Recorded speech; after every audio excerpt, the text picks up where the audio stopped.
We're slowly figuring this podcast thing out.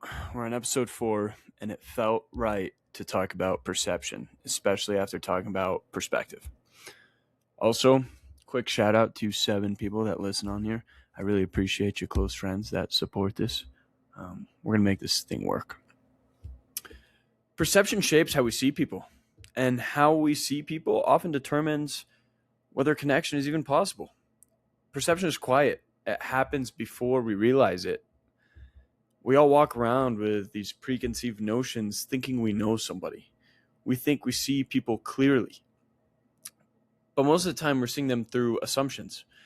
That's why first impressions feel so important. That's why people harp on first impressions so much. And they overthink them. But the truth is, first impressions don't matter as much as we think.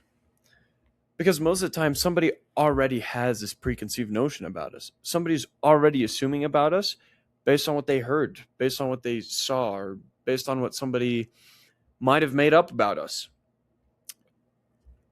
And we come to our own conclusions because we want to be right about people. And there's a real cost to perceiving somebody wrong. We misread a few things. We can misread silence as disinterest. We can misread somebody who's pretty distant as arrogant. We can misread true confidence as ego. And this happens in both directions, for better or for worse. Sometimes we date somebody that we think is perfect, and it doesn't turn out how we imagined because we gave them this perception of they're perfect.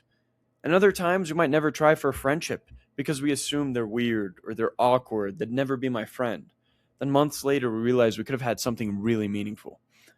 Perception without curiosity creates this confusion. And when we slow down our judgment and replace it with curiosity, we start seeing people for who they actually are, not who we assume they were. Because the truth is, we never know anybody's full story, and we never have this full context. Because everybody carries a context that we can't see. And everybody has such a unique story that they don't always share. And honestly, why would they? If people are judging based on first impressions, why would you open up right away and share your story? It's on us to change the way we perceive people, to give them more than one chance, to give them more than that first impression, a second, a third, a fourth. And maybe in doing that, our perception will change. That's why I love talking about intention, because no one knows how somebody else perceives something. So if we can show our intention without always having to explain it, we can do something incredibly rare, because we're showing that real intention. And real intention doesn't need a long explanation. When intention is clear, people feel it, often before you say a word. Some of the most meaningful moments in our lives don't come from what somebody says, but from what they've done. When somebody shows us, hey, I truly have your back, by sitting with someone when things are awkward, by following up when it would be easier not to, showing up quietly without needing credit.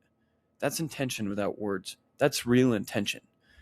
We all have someone in our life like that, and if we don't, we're chasing after that. We want that feeling to be loved and to be seen and to be heard and be understood. We have someone in our life, someone who has our back, not because they say it, but because they've shown it. It's easier to explain yourself than it is to constantly show up. It's easier to send a message than to be present. We've all been there, and it's easier to say you care than to act in ways to prove it.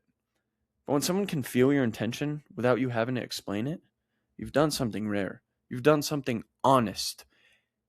And this is where connection grows. There's a quote by Ralph Waldo Emerson that I love, and it goes something like this. To be yourself in a world that is constantly trying to make you something else is the greatest accomplishment. When our intention is clear, that's exactly what we're doing. We're showing our true selves to the people around us. And people don't remember the words that you say. They remember how you make them feel. And this is a common quote that gets shared and talked about, but it's true. They remember if your actions match what you claim to care about.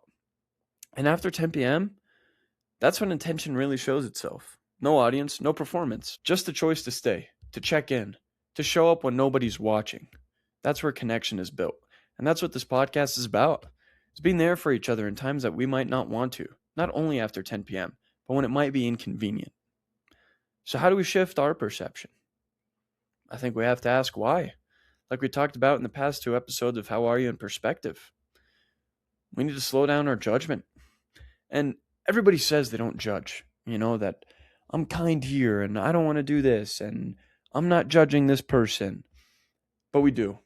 And that's the truth. And we do it all the time. And it's based on perception sometimes. And it's based on these assumptions that we have about people. The best thing we can do is leave room for curiosity because we truly never know what somebody's going through. And it's one thing to say that. It's one thing to tell people you matter and you belong and your story is unique. It's something completely different and far more meaningful to show them that. The question is, can we show those things even when we don't really want to? That's what this podcast is. Thanks for listening, guys.